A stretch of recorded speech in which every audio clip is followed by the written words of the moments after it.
Charles Darwin proposed a new scientific theory called evolution in his book On the Origin of Species, published in 1859. Ever since, it has been taught in public schools and universities all around the world, and not as just a theory, but an absolute fact. Yet, if evolution is true, then how do we define what is good and what is evil? It's just your opinion versus mine, relative morality. So there is no absolute truth, but evolution is an absolute fact? Really? Are you to tell me that Adam and Eve were fictional and instead life came from non-life despite violating the law of biogenesis? Not only that, it was able to replicate itself, dropping the already astronomically low probability to 0? Hey, maybe the Galactic Federation of Devils, Light, did it. You think I'm joking? And that a fish, after millions of years, became a frog, add a few more millions of years, and anything is possible, even the frog becoming the prince. But I'm the one who believes in the fairy tale. This is science. Upon closer look, some of the fish and frog fossils look no different than the fish and frogs today, these so-called living fossils. And when we can mix a cow with a yak, a camel with a llama, a polar bear with a grizzly, and the offspring is viable and fertile, is it right to call them different species or just different breeds of the same animal? Besides, speciation doesn't prove macroevolution. One kind changing into another kind has never been observed.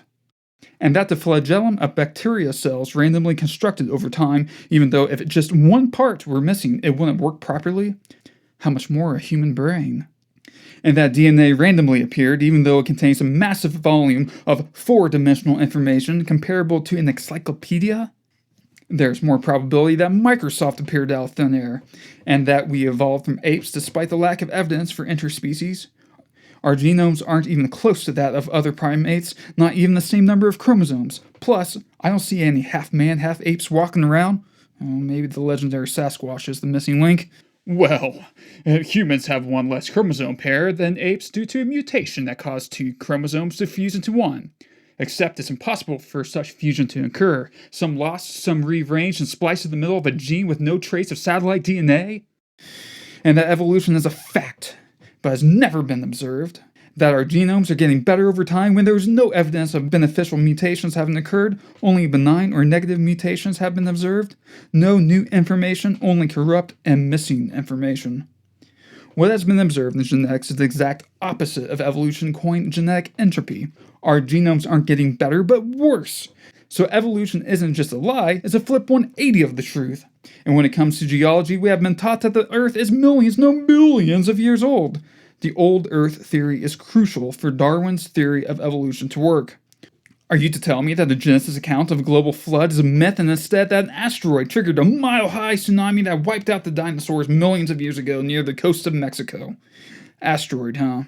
No iridium, no thick, melt-rich layer, plus the Gulf of Mexico was more of a big lake back then and doesn't explain the massive kill zone in the Rocky Mountains. And that around the same time, another asteroid supposedly hit the Australian coast, causing similar destruction, followed by extreme volcanism. Asteroid, huh? And that around the same time, the Earth's atmosphere grew super hot and humid like a sauna and remained that way for millions of years. And that there was a mass extinction that caused almost 70% of vertebrates and 90% of marine creatures to be wiped off from the face of the Earth, followed by rain that lasted for 2 million years? Asteroid, huh? And that something caused the continents to break apart around the same time, about 200 million years ago, but that's always been slow. Or so we thought. And that the fish and shell fossils on top of Mount Everest prove that the mountain used to be underwater at one point, but it slowly came from the ocean bottom over millions of years, although that area was still inland on the maps of the supercontinent Pangaea. And that trees and large animals like whales standing upright through so-called millions of years of rock are no big deal, even though in order for it to be fossilized it had to be covered quickly and completely under pressure. And that there were dinosaur bones supposedly 75 million years ago with soft tissue and blood and even collagen still in it, even though the max shelf life of collagen is only a few 100,000 years. And that for the cause of death for the dinosaurs was multiple events, not connected, separated by millions of years, although all the remains found around the world indicate that the cause of death was clearly drowning. And that everything previously mentioned happened millions of years ago, although there are contradicting numbers for everything, and based on the assumption that these sediments lay down at a constant normal rate. Plus, the layers containing the fossils have virtually no evidence of being disrupted naturally by its environment before the next layer is laid down, flat and without erosion. Where does the burden of proof really fall on? Which is more plausible, that it rained for 2 million years like your science textbooks now say, or that it rained for 40 days and 40 nights like the Bible says? The problem isn't the lack of evidence, but the interpretation. What if instead of millions of years all this happened within a very short time, all condensed within 1 year? What if what triggered the mile-high tsunami was caused by the huge seismic activity when all the springs of the Great Deep bursting forth? Skeptics have argued with me that the flood can never have happened because when applying the laws of thermodynamics, the atmosphere would have heated up to thousands of degrees because of the rapidly moving water. Really? Heating up the atmosphere causing a gigantic worldwide storm that destroyed all life on the earth? How is this a problem? Did Noah and his family experience this extreme heat? Of course not, because this was going on in the upper atmosphere and thick clouds covered them.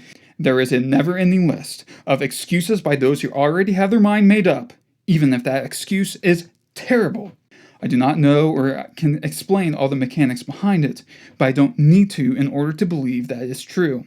Trust in and rely confidently on the Lord with all your heart, and do not rely on your own insight or understanding. Proverbs 3:5.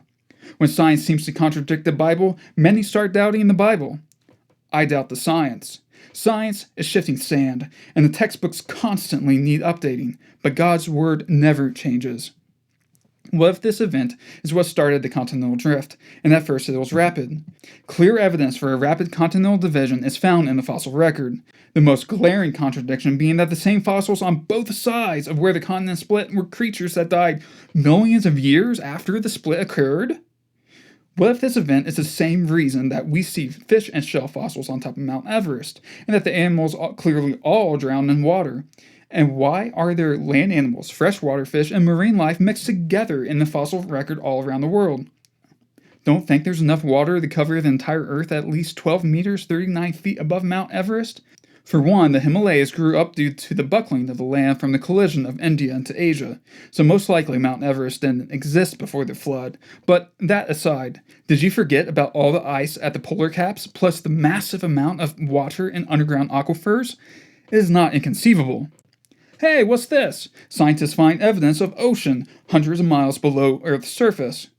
Scientists discover massive ocean beneath Earth's surface bigger than all the seas above land. And what if those trees and bones aren't millions of years old, but just a few thousand?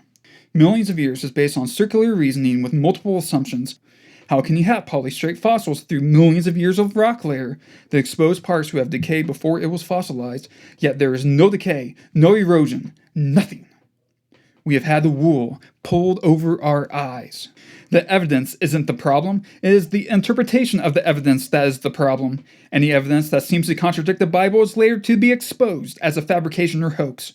So what if the worldwide flood event of Genesis chapter 7 was a real event in history? Then the theory of evolution has very little ground left to stand on, but people would much rather believe a lie because accepting the alternative, intelligent design, would mean being held accountable to a higher power, that is, the God of the Bible. So how did, on the origin of the species, or more completely, on the origin of the species by means of natural selection or the preservation of favored races in the Struggle for Life, written by Charles Darwin, immediately become bestseller? Because people had itching ears for science to back up their racism and to remove God. Many people readily accepted the lie without question. It supported what they already believed. And the lie is a grandiose one.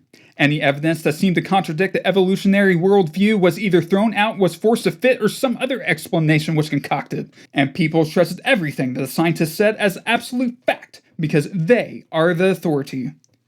Appeal to authority. A strong fallacy it can be. Adolf Hitler once said the great masses of people will more easily fall victim to a big lie than to a small one. What did Adolf Hitler and Joseph Stalin have in common other than being tyrants? Both firmly believed in the theory of evolution. This dangerous philosophy justified, in their view, the murder of millions of people.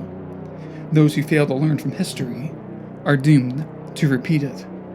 Will you open your eyes and see the evolution of lies?